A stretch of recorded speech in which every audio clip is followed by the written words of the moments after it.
it is clear the committee did its work. Instead of singing choruses to the executive, they have actually pointed in their reports that we are in a very dire situation when it comes to the debt situation in this country. That now Kenya is at 13 trillion Kenya shillings in public debt, Honorable Speaker, projected to be over 14 trillion Kenya shillings by mid of next year. Honorable Speaker, this is just an accumulation of the decisions that we continue to take, and especially now, where we are digging the hole even deeper, even when we are in it. That every day, Honorable Speaker, Kenya is borrowing 1.2 trillion Kenya shillings every year. And currently, including today, if you average what you are borrowing, Honorable Speaker, is that you are borrowing 4 billion Kenya shillings in net terms every single day, Honorable Speaker. Net terms meaning even after accepting refinancing, where you borrow the SACCO to pay the Shylock. We have even accepted that, Honorable Speaker. Honorable Speaker, this is a very unprecedented situation because in the year from 2002, our debt was 600 billion Kenya shillings.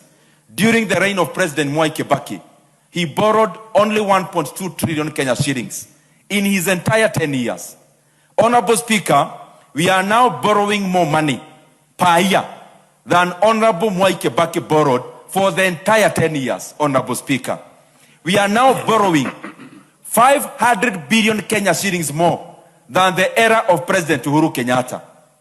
That at around that time from 2013 all the way to 2022, Kenya was borrowing an average of 700 billion Kenya shillings every year.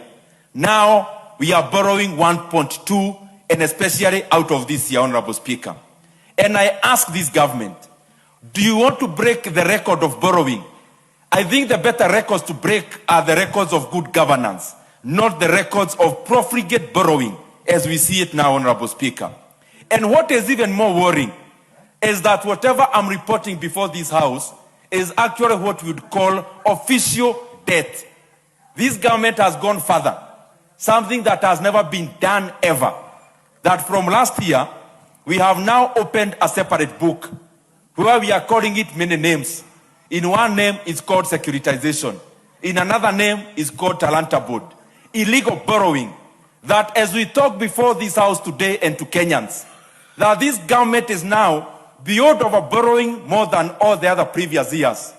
We now want to even borrow and use the housing levy as collateral. And we are doing that so that we do not report these debts in the actual books that are known across the world. And Honorable Speaker, what Kenyans must know is this, that even as Kenya is borrowing over 1.2 trillion every year now, and 4 billion Kenya shillings every single day, any development they can see and touch is actually not out of this borrowing.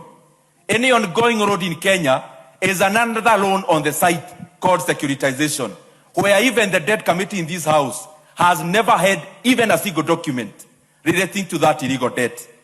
Anything you see around stadiums being constructed in Kenya is also not part of the official loans that I've reported. It is another illegal loan called talanta board, where Kenya borrowed 45 billion Kenya shillings to pay an interest rate, not interest rate, but even amount, to pay the amount of interest over 100 billion Kenya shillings. A loan of 45 billion to pay an interest of 100 billion Kenya shillings. And therefore we are asking as Kenyans, and especially from these illegal borrowings that started last year, the money Kenya is borrowing every day, 4 billion Kenya shillings, and per year, 1.2 trillion. Where is this money going to, Honorable Speaker? And to put it into context, that money that we have borrowed so far, of close to 4.5 trillion Kenya shillings, is enough money to have had 100 kilometers of completed tarmac road in every constituency. It is money enough to have put electricity and connected electricity to every single homestead in Kenya, Honorable Speaker. It is enough money to have connected every homestead in Kenya to clean water, Honorable Speaker.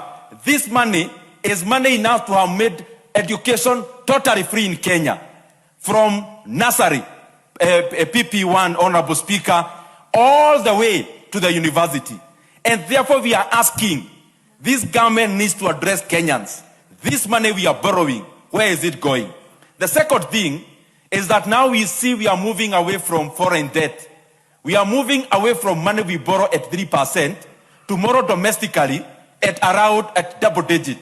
And Honorable Speaker, Kenyans are asking why. But this is the answer. We are leaving cheaper money for more expensive money because we are running away from accountability. And that is why external lenders of stature, like IMF, like the World Bank, they are no longer lending money to Kenya, Honorable Speaker, because they can see the kind of carelessness at which you are borrowing. And especially the fact that now the people in the executive pretend to be clever to borrow money on the book and off the book, Honorable Speaker.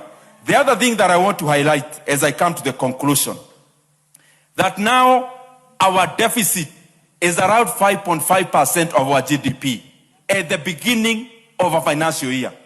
And this is always a moving target as we move towards the closure of the financial year. Honorable Speaker, that we are now at 5.5%, meaning we can already foresee by the closure of the financial year, maybe it will be around 7%, something unprecedented. It is time we call the leadership of this country into order. We cannot continue to overburden the current Kenyans, and at the same time, we want political collapse by overburdening hugely even the future generations. It is time for this House to stand up, Honorable Speaker. It is time for this House to say no to this profligate